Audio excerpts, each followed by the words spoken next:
తెలంగాణ రాష్ట్రంలో ఎక్కడికెక్కడ మామూలు పల్లెటూరు గ్రామాలలో కూడా ఈ రాజస్థాన్ వ్యవస్థ విస్తరించి ఇక్కడ పుట్టి పెరిగినటువంటి వ్యాపారస్తులకు వ్యాపారాలు దెబ్బతిని ఆత్మహత్యలు చేసుకునే పరిస్థితికి వెళ్తా ఉన్నారు. రాజస్థాన్ వాళ్ళు చొరబడినంటూ వ్యాపారమే లేదు. ఈ రోజు హోటల్ బిజినెస్ లో వాళ్ళే, మొబైల్ షాపులలో వాళ్ళే, కిరాణా షాపులలో వాళ్ళే, హార్డ్వేర్ షాపులు వాళ్ళే, బట్టల షాపులు వాళ్ళే, స్వీట్ హౌసులు వాళ్ళే, బంగారం షాపులలో వాళ్ళే పాన్ బ్రోకర్ పేర్ల మీద వచ్చి ఇక్కడ ఎరిడియం చెస్సు కలిపినటువంటి నగలు అమ్ముతూ క్యాన్సర్ కు, బీపీలకు లోనై చనిపోయే విధంగా చేస్తున్నటువంటి ఆభరణాలు అమ్ముతా ఉన్నారు. ఇక్కడ అడ్డమైన స్వీట్లు అమ్ముకుంటా షుగర్ కు వ్యాధికి లోనై షుగర్ వ్యాధిగ్రస్తులు అయ్యే విధంగా తయారు చేస్తా ఉన్నారు. రాజస్థాన్ వాళ్ళు అక్కడ బతకలేక ఇక్కడ వచ్చి తెలంగాణ రాష్ట్రంలో పుట్టి పెరిగినటువంటి ఇక్కడి కులవృత్తులను దెబ్బతీస్తా ఉన్నారు. కాబట్టి రాష్ట్ర వ్యాప్తంగా ప్రతి మండల కేంద్రంలో, ప్రతి గ్రామంలో, ప్రతి మున్సిపల్ కేంద్రంలో చైతన్య సదస్సులు నిర్వహించి ఇక్కడి వ్యాపారస్తులను చైతన్యవంతులను తయారు చేసి ఆ వ్యాపారాలు రాజస్థాన్ వ్యాపారస్తులను అడ్డుకునే విధంగా చైతన్య సదస్సులు నిర్వహించడం జరుగుతూ ఉంది. అందులో భాగంగా ఈరోజు ఆత్మకూరు పట్టణానికి రావడం జరిగింది. విశ్వకర్మ చైతన్య సదస్సు ఓం విశ్వకర్మ టీవీ ఛానల్ ఆధ్వర్యంలో నిర్వహించడం జరిగింది. ఇక్కడ చాలా చైతన్యంగా ఉన్నారు విశ్వకర్మలు. రాత్రి చెప్పి పొద్దున వస్తున్న చైతన్య సదస్సు నిర్వహిస్తామన్న వెంటనే అధ్యక్షులు పొద్దున అందరికి చెప్పిన వెంటనే అప్పటిదప్పుడు 40 మంది వరకు గ్యాదర్ అయిందంటే ఇక్కడ విశ్వకర్మలు చైతన్యం ఉన్నట్టే. నెక్స్ట్ మీటింగు ఇక్కడ ఉన్నటువంటి అన్ని రకాల వ్యాపారస్తులతో ఒక చైతన్య సదస్సు నిర్వహించబోతా ఉన్నాం. రాజకీయ పార్టీ నాయకులకు ఆంధ్ర వాళ్ళు అడ్డంకిగా ఉంటే తెలంగాణ రాష్ట్రం కావాలి మాకు, మా పదవులు దోసుకపోతా ఉన్నారు, వాళ్ళు నీళ్లు దోసుకపోతున్నారు, ఉద్యోగాలు దోసుకపోతున్నారు అని చెప్పేసి ప్రజలను రెచ్చగొట్టి యువత ప్రాణాలు తిన్నారు రాజకీయ పార్టీ నాయకులు. కానీ మాకు ఆంధ్ర ప్రాంతానికి చెందినటువంటి రాజకీయ పార్టీ వాళ్ళు కానీ రాజకీయ పార్టీ నాయకులకి అడ్డంకి ఉన్నారు. వ్యాపారస్తులు మాకు ఎక్కడ కూడా అడ్డంకి లేరు. ఇక్కడ వ్యాపారస్తులకు, ఇక్కడ బిజినెస్ దారులకు, ఇక్కడ కుల వృత్తిదారులకు మాకు అడ్డంకి ఎవడు అంటే రాజస్థాన్కి వెళ్లి వచ్చినటువంటి వలసదారులు. వాళ్ళు అన్ని వ్యాపారాలలో చొరబడి విపరీతమైన అడ్వాన్సులు వేస్తూ, షాపులకు విపరీతమైన కిరాయిలు వేస్తూ ఇక్కడ పుట్టి పెరిగినటువంటి కుల వృత్తి వాళ్ళని బతకకుండా చేస్తా ఉన్నారు. ఆత్మహత్యలు చేసుకునే విధంగా చేస్తా ఉన్నారు. కాబట్టి ప్రభుత్వం కూడా ఆలోచన చేసి ఇక్కడి మున్సిపల్ అధికారులు గాని, పోలీస్ వాళ్ళు గాని రాజస్థాన్ వాళ్ళని ఇక్కడ షాపులు పెట్టకుండా చూడవలసిన బాధ్యత ఉన్నది.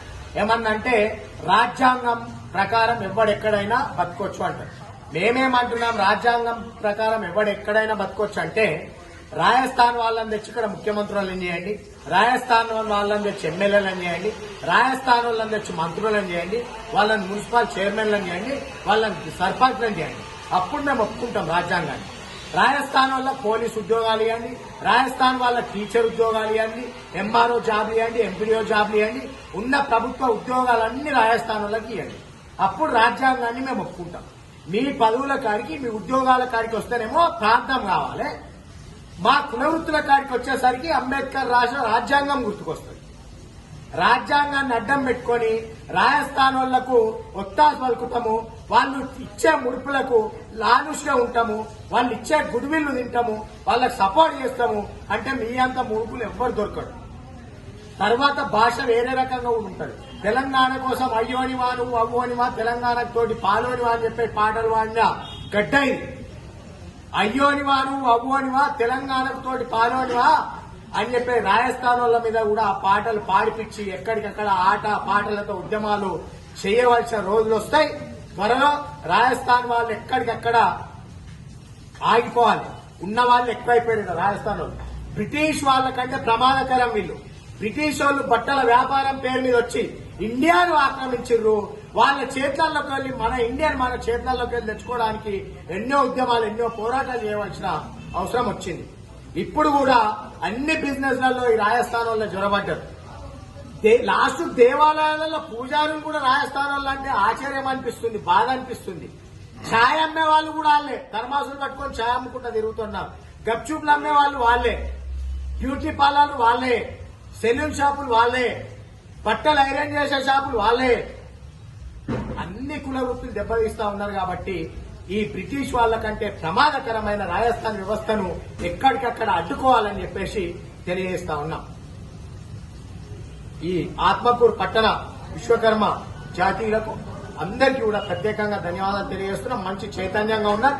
లోకల్ వ్యాపారస్తులను కూడా అందరినీ కలిసి ఒకరోజు మంచి చైతన్య సభ నిర్వహిస్తాం.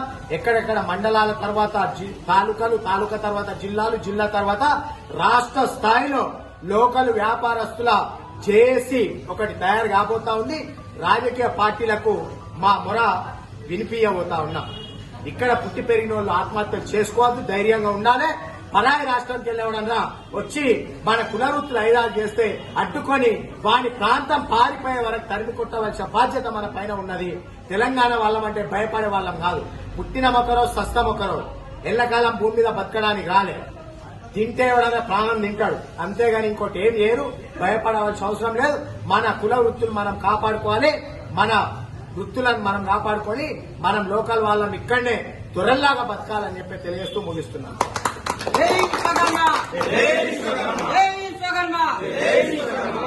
లోకల్ వ్యాపారస్తుల నాయకత్వం, లోకల్ వ్యాపారస్తుల నాయకత్వం.